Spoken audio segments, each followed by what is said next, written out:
Graziers in Victoria's north are hoping the Baillieu government will allow their cattle back into the Barmah and Barmah State Forests.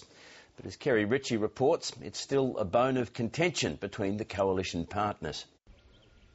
The Barmah State Forest is off limits to almost everything at the moment. Cattle farmer Stan Brown says last week they got 84 mils of rain in one day.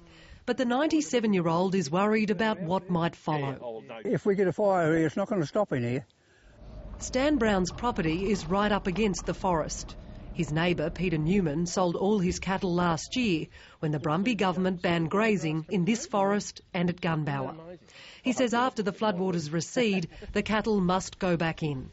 By the end of January, early February, we'll have grass that'll be up to my chin. It'll be probably 30 or 40 tonnes to the hectare. It'll be 45 degrees.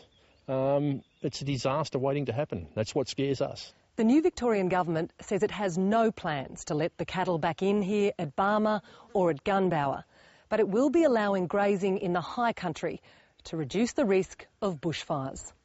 But the local National Party member says he'll try to talk his coalition partners around. Conservationists want the cattle kept well away. Grazing impacts on a very internationally significant wetlands.